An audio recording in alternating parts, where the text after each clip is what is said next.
पढ़ेंगे chapter number 14 statistics और इस चैप्टर के पूरे इंट्रोडक्शन को जानेंगे ताकि चैप्टर नंबर 14 को हम इजीली कर पाएँ। तो फर्स्टली हम जानेंगे कि स्टैटिस्टिक्स होती क्या है। अब स्टैटिस्टिक्स को जानने के लिए जो मैं बात आपको बताने जा रही हूँ उसे ध्यान से सुनेंगे। स्टैटिस्टिक्स अगर जैसे कि हमें कोई डेटा दिया गया हो और उस डेटा को अरेंज करना और अरेंज करने के बाद उस पूरे डेटा की कैलकुलेशन करनी और कैलकुलेशन के अकॉर्डिंग रिज़ल्ट को फाइंड करना ही हमारी स्टैटिस्टिक्स होती है। अब स्टैटिस्टिक्स को करने के लिए हमें इन सभी टर्म्स का पता होना ज़रूरी है ताकि हम अपने डेटा का रिज़ल्ट फाइंड कर सकें। तो सबसे पहले हम बात करेंगे कि ग्रुप डेटा और अनग्रुप डेटा क्या होता है। तो यहाँ पर मैंने एक एग्जांपल लिया है एक लोकेलिटी का नंबर ऑफ़ ट्रीज़ और नंबर ऑफ़ पार्क्स हैं, यानी कि किसी लोकेलिटी के अंदर एक ऐसा पार्क है जिसमें 0 से 5 तक के ट्रीज़ हैं। अब उसी लोकेलिटी के अंदर 2 पार्क ऐसे भी हैं जिनके अंदर 5 से 10 तक के हमारे ट्रीज़ हैं। अब उसी लोकेलिटी में 4 पार्क्स ऐसे भी हैं जिनके अंदर 10 से 15 तक के ट्रीज़ हैं। अब उसी लोकेलिटी में 7 पार्क्स ऐसे भी हैं जिनमें 15 से 20 ट्रीज़ हैं। अब उसी लोकेलिटी में 5 पार्क्स ऐसे भी हैं जिसमें 20 से 25 तक हमारे ट्रीज़ हैं। तो हम यहाँ पर इस एग्ज़ाम्पल के थ्रू ग्रुप डेटा और अनग्रुप डेटा को समझेंगे। तो फर्स्टली हम यहाँ पर जानेंगे कि ग्रुप डेटा क्या होता है। अब जो भी डेटा हमें क्लास इंटरवल के अंदर दिया गया हो वो डेटा हमारा ग्रुप डेटा कहलाता है। क्लास इंटरवल क्या होते हैं? जब कभी भी 2 नंबर के बीच में इस तरह से ऐसा डैश लगा होता है और हमें डेटा दिया होता है तो वो डाटा हमारा ये जो लिखा हुआ है जिसमें डैश लगे हुए हैं ये नंबर क्या कहलाएंगे? हमारे क्लास इंटरवल। अब जब कभी भी हमें कोई भी डेटा क्लास इंटरवल के अंदर दिया गया हो तो वो क्या होता है? हमारा ग्रुप डेटा कहलाता है। अब आपको पता चल गया होगा कि किसी भी डेटा के अंदर क्लास इंटरवल दिए गए हों तो क्लास इंटरवल की पहचान हम कैसे करेंगे? ये जो बीच में हमारे डैश डले हुए हैं तो ये वाला जो डेटा होगा हमारा क्या होगा? ग्रुप डेटा कहलाएगा। अब जानेंगे कि अनग्रुप डेटा क्या होता है। अनग्रुप डेटा के अंदर हमें क्लास इंटरवल नहीं दिए होते हैं, डायरेक्ट ही हमारे नंबर होते हैं, तो उस डेटा को कहते हैं हम अपना अनग्रुप डेटा। अब जैसे कि ग्रुप डेटा के अंदर हमें यहाँ पर क्लास इंटरवल दिए हुए थे, यानी कि नंबर्स के बीच में ऐसा डैश लगा हुआ था। पर अब जिन नंबर्स के अंदर हमें जिस डेटा के अंदर डैश ना हो, क्लास इंटरवल्स गिवन ना हो, तो वो डेटा हमारा अनग्रुप डेटा कहलाता है। अब हमने यहाँ पर अनग्रुप डेटा भी जान लिया। अब हम जानेंगे कि फ्रीक्वेंसी क्या होती है, यानी कि हम फ्रीक्वेंसी की पहचान कैसे करते हैं। तो सबसे पहले मैं आपको बता दूं कि फ्रीक्वेंसी को FI से डिनोट किया जाता है और फ्रीक्वेंसी को डेटा के अंदर हम अपना पहचानेंगे कैसे? अब जिस जगह पर भी हमारा नंबर ऑफ लिखा हो, यानी कि जिस जगह पर भी हमारा नंबर लिखा हो वो हमारी क्या होती है?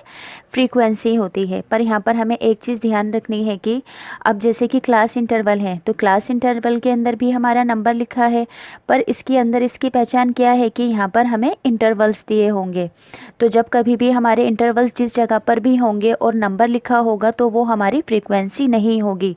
दोबारा से बता देती हूँ कि जिस डेटा में हमारे क्लास इंटरवल के साथ नंबर लिखा होगा, कभी आपको कन्फ्यूज़न हो जाए कि नंबर जो होते हैं वो हमेशा हमारी फ्रीक्वेंसी होती है, तो फ्रीक्वेंसी के अंदर कभी भी हमारे क्लास इंटरवल नहीं आते हैं। तो जिस डेटा में हमारा नंबर लिखा हो तो हमेशा उसकी पहचान यही होती है कि ये हमारी फ्रीक्वेंसी है और फ्रीक्वेंसी को हमेशा FI से डिनोट किया जाता है। तो यहाँ पर अब आपको फ्रीक्वेंसी भी पता चल गया। अब यहाँ पर हम जानेंगे कि क्लास मार्क क्या होता है हमारा। तो क्लास मार्क को फाइंड करने का हमारा एक फॉर्मूला होता है क्या?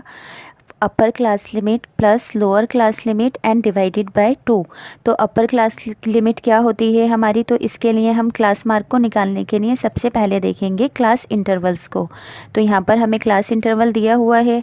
अब बात करते हैं कि अपर क्लास लिमिट क्या है। तो इधर की साइड वाले जो हमारे नंबर होते हैं तो ये क्या कहलाते हैं? हमारे अपर क्लास लिमिट, और ये इधर वाली साइड के जो नंबर होते हैं ये होते हैं हमारे लोअर क्लास लिमिट।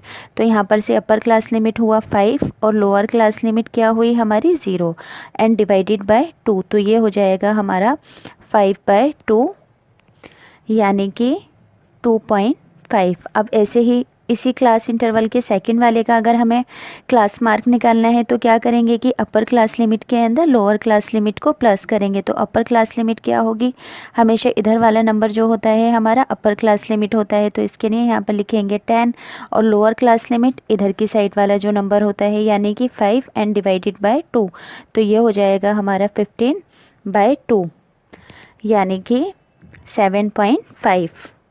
तो अब आपको यहाँ पर पता चल गया होगा कि क्लास मार्क का फाइंड करने का हमारा फार्मूला होता है, और ये फार्मूला हमारा जब हम यूज़ करते हैं तो क्लास इंटरवल को देखकर ही इसका आंसर फाइंड किया जाता है। तो यहाँ से हमने क्लास मार्क भी सीख लिया कि क्लास मार्क क्या होता है हमारा। अब यहाँ पर हम जानेंगे कि मीन क्या होता है हमारा। अब जैसा कि हमने 9th क्लास के अंदर क्या पढ़ा था मीन निकालने का फार्मूला, इसके लिए पहले मैं एक एग्जांपल ले लेती हूँ। जैसे कि हमें यहाँ पर एक पहले लिखती हूँ।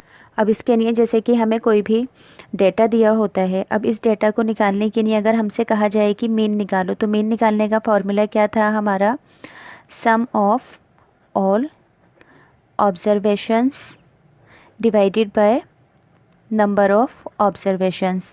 तो सम ऑफ ऑल ऑब्जर्वेशंस के अंदर हम 9th क्लास में क्या करते थे कि इन सभी ऑब्जर्वेशंस को प्लस करते थे, तो प्लस होकर आई यहाँ पर हमारी ये 100 and divided by number of observation यानी कि 1 2 3 4 5 टाइम्स आई, तो 5 को इससे कट करेंगे 20 यानी कि यहाँ पर हमारा मीन निकला 20। पर अब 10th क्लास में मीन को फाइंड करने के लिए हमें 3 मेथड्स का यूज़ करना पड़ेगा। फर्स्ट मेथड है डायरेक्ट मेथड, सेकंड है अज्यूम्ड मीन मेथड, और थर्ड है हमारा स्टेप डेविएशन मेथड। अब इन क्वेश्चन को हम कैसे करते हैं कि अगर एग्ज़ाम में हमसे कहा जाए कि मीन फाइंड करो और साथ में ये भी बोला जाए कि इस क्वेश्चन को डायरेक्ट मेथड से करो, तो हमें डायरेक्ट मेथड से करके बताना पड़ेगा। अगर एग्ज़ाम में यह कहा जाए कि मीन निकालने के लिए अज्यूम्ड मीन मेथड का यूज़ करना है, तो हमें मीन निकालने के लिए इसी मेथड का यूज़ करना पड़ेगा। और अगर वो कहेंगे कि मीन निकालने के लिए स्टेप डेविएशन मेथड का यूज़ करो, तो हमें स्टेप डेविएशन मेथड का यूज़ करते हुए अपना मीन निकालना पड़ेगा। इसलिए हमें इन तीनों ही मेथड का आना मस्ट है। तो मैं यहाँ पर आपको इन तीनों ही मेथड्स का मैंने आपको इंट्रोडक्शन दे दिया है। अब जब मैं क्वेश्चन नंबर फर्स्ट करूँगी तो क्वेश्चन नंबर फर्स्ट को तीनों ही मेथड से करके बताऊँगी, ताकि आप यहाँ पर हमारे तीनों ही मेथड्स को जान पाएँ, और एग्ज़ाम के अंदर अगर किसी भी मेथड से क्वेश्चन पूछा जाए करने के लिए, तो आपको तीनों ही मेथड का आना ज़रूरी है। अब यहाँ पर हम जानेंगे कि मीडियन क्या होता है हमारा। तो इसके लिए भी मैंने एक एग्जांपल लिया है।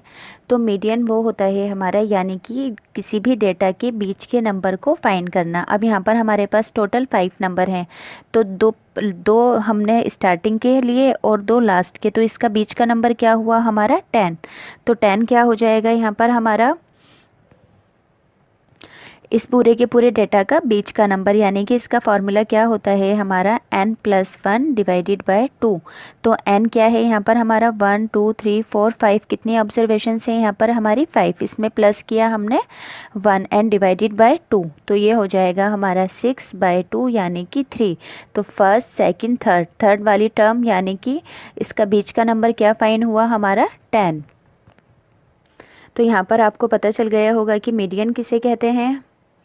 अब यहाँ पर हम जानेंगे कि मॉड क्या होता है। तो मॉड का मतलब क्या होता है, पहले ये जान लीजिए कि जो हमारी हाईएस्ट फ्रीक्वेंसी होती है, यानी कि फ्रीक्वेंसी का जो सबसे बड़ा नंबर होता है वही हमारा मॉड होता है। अब यहाँ पर हम अपनी फ्रीक्वेंसी देखते हैं, तो यहाँ पर सबसे बड़ा नंबर क्या है 5 है, यानी कि इस डेटा की जो सबसे हाईएस्ट फ्रीक्वेंसी का नंबर है वो क्या है हमारा 60। अब यानी कि ऐसे 5 स्टूडेंट्स हैं जिनके मार्क्स हमारे 60 हैं, यानी कि एक स्टूडेंट के भी 60 हैं। अब दूसरे वाले स्टूडेंट के भी 60 आए, तीसरे वाले के भी हमारे 60 आए, चौथे वाले स्टूडेंट की, यानी कि इन पांचों के ही मार्क्स हमारे 60 आए। तो सबसे हाईएस्ट फ्रीक्वेंसी क्या थी 5 थी, और इसका डेटा सबसे हाईएस्ट क्या होगा हमारा 60, यानी कि इस फ्रीक्वेंसी का जो हाईएस्ट फ्रीक्वेंसी होगा और जो उसका नंबर होगा हमारा यानी कि मार्क्स ऑब्टेन्ड, तो वही हमारा आंसर होगा। यानी कि जो हाईएस्ट फ्रीक्वेंसी होगी पहले उसे देखेंगे और फिर उसके डेटा के आंसर को लिख देंगे। तो यहाँ पर हमारा स्टैटिस्टिक्स का और चैप्टर नंबर 14 का इंट्रोडक्शन भी और पूरा ही कंसेप्ट क्लियर हो गया है। अब हम इसके बाद अपना चैप्टर नंबर 14 और एक्सरसाइज 14.1 के क्वेश्चन नंबर फर्स्ट को स्टार्ट